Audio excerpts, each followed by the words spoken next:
तिरुपति मंदिर प्रसाद में जानवरों की चर्बी और फिश ऑयल की टीडीपी लैब में पुष्टि के बाद देश भर में उठे विवाद के बीच पूर्व राज्यसभा सांसद आचार्य प्रमोद कृष्णम का बयान सामने आया है। उन्होंने कहा कि सवाल गलती का नहीं है, सवाल है पाप का, और यह सनातन के खिलाफ गहरी इंटरनेशनल साजिश है। और इस साजिश में भारत के कुछ राजनेता और कुछ राजनीतिक पार्टियां मिली हुई हैं। सनातन को बर्बाद और खत्म करना चाहते हैं।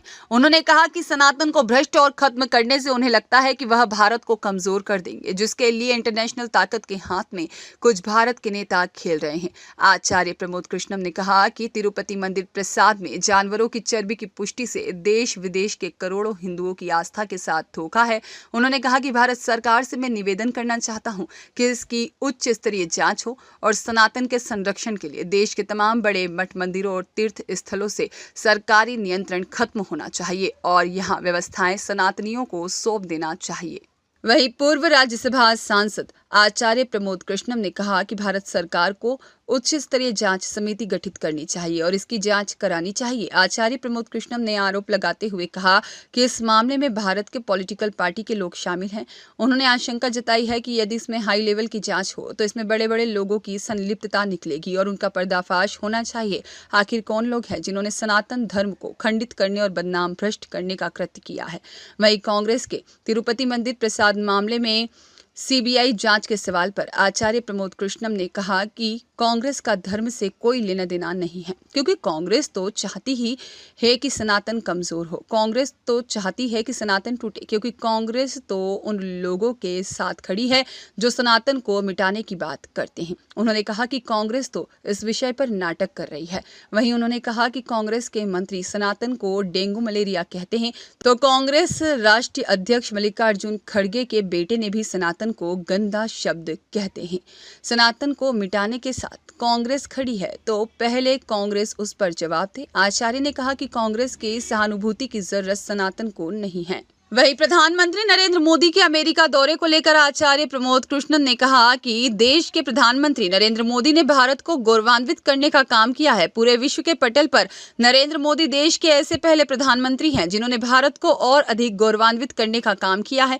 उन्होंने कहा कि प्रधानमंत्री मोदी केवल भारत के नेता नहीं है, बल्कि दुनिया उन्हें नेता मान रही है। उन्होंने कहा कि जब नरेंद्र मोदी बाहर जाते हैं तो भारत का गौरव बढ़ता है। भारत का 140 करोड़ हिंदुस्तानियों का सीना गर्व से चौड़ा होता है। वहीं दूसरी ओर नेता प्रतिपक्ष राहुल गांधी के पूछे गए सवाल पर आचार्य प्रमोद कृष्णम ने कहा कि दुर्भाग्यपूर्ण है कि राहुल गांधी बड़े नेता हैं, लेकिन जिस प्रकार वह विदेशों में जाकर देश के खिलाफ बोल रहे हैं, यह उन्हें शोभा नहीं देता है।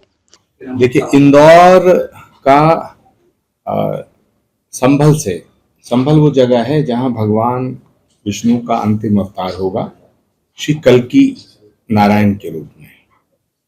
श्री कल्कि भगवान का अवतार पुराणों में ये लिखा हुआ है, श्रीमद् भागवत में, भविष्य पुराण में, स्कंद पुराण में, कल्कि पुराण में, कि भगवान विष्णु का 10वां और अंतिम अवतार उत्तर प्रदेश के संभल नामक स्थान पर होगा।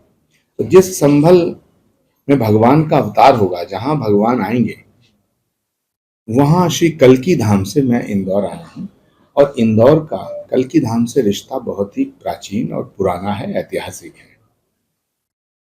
पुराणों में ये उद्घोष है, संभल ग्राम मुखस्य ब्राह्मणस्य महात्मना भवने विष्णु यशस्य कल्कि प्रादुर्भविष्यति। इस उद्घोषणा को पढ़ के, जान के, इंदौर की महारानी अहिल्याबाई होलकर जी ने संभल में आकर के श्री कल्कि पीठ की स्थापना की थी उस वक्त।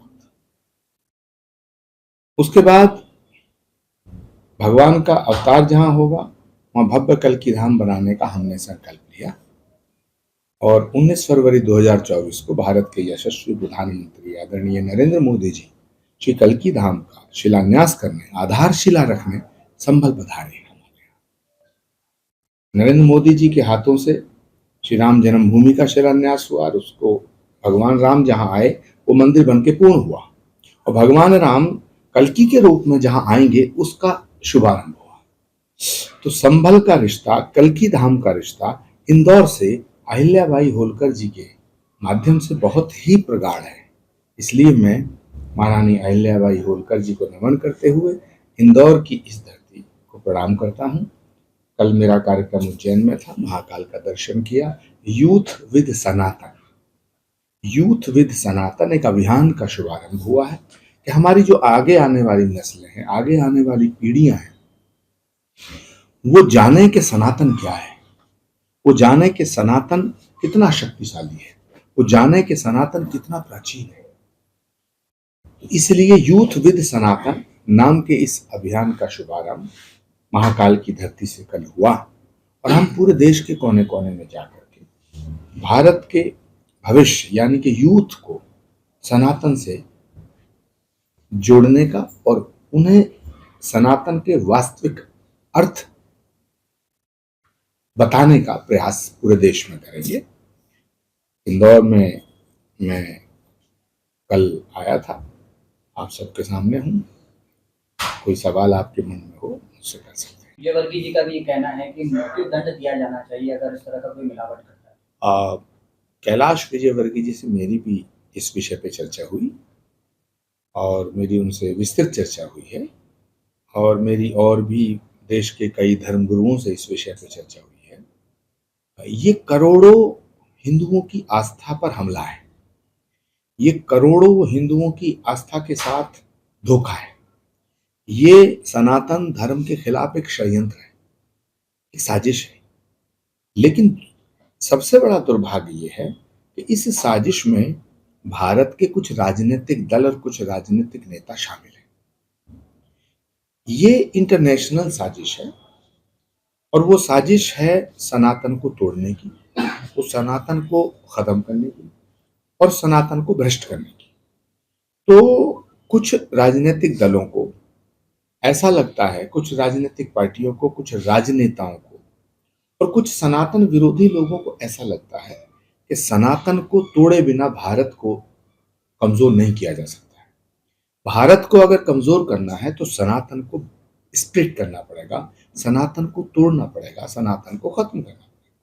इसीलिए भारत के कई नेता खुलेआम सनातन को मिटाने की बात करते हैं, खुलेआम सनातन को बर्बाद करने की बात करते हैं, खुलेआम सनातन को विभाजित करने की बात।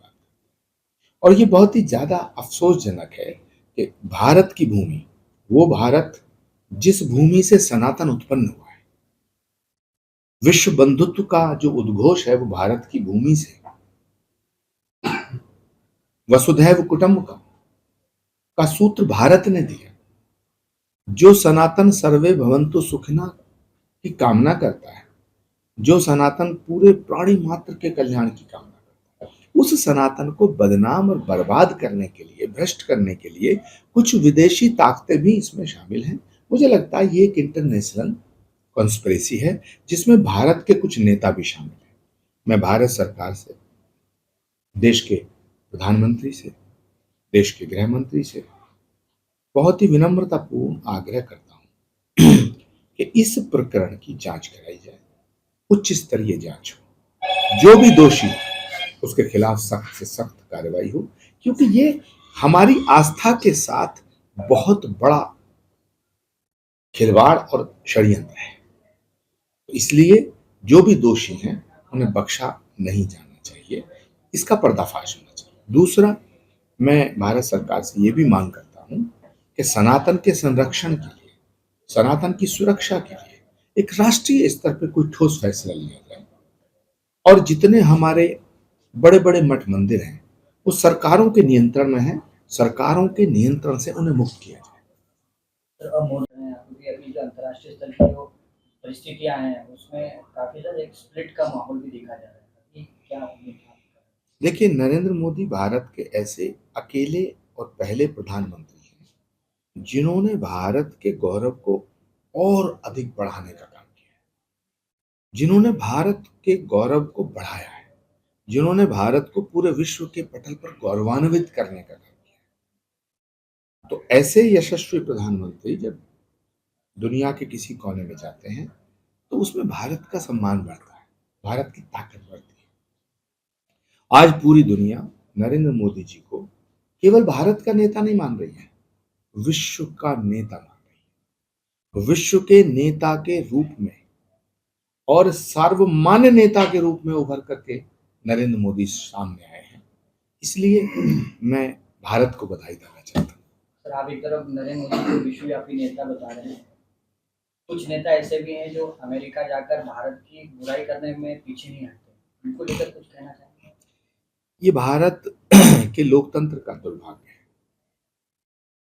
भारत के नेताओं को, भारत की सरकार की, भारत के प्रधानमंत्री की, भारत के किसी भी राजनीतिक दल के फैसलों की आलोचना करने का पूरा अधिकार है, उसकी समीक्षा करने का पूरा अधिकार, लेकिन अपने घर की बात को बाहर रख करना, ये घर के खिलाफ माना जाता है।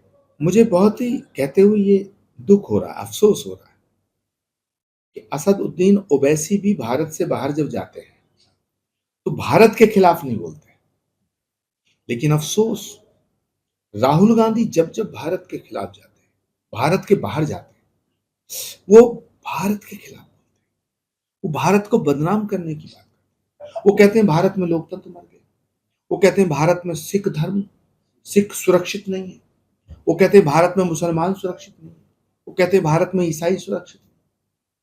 मैं कहना चाहता हूं, अगर भारत में मुसलमान सुरक्षित नहीं है तो दुनिया में कहीं सुरक्षित नहीं। भारत में सिख सुरक्षित नहीं है, सिख हमारे सिरमौर हैं, सिख सनातन का शिखर है, सिखों से बड़ा हिंदू कौन है?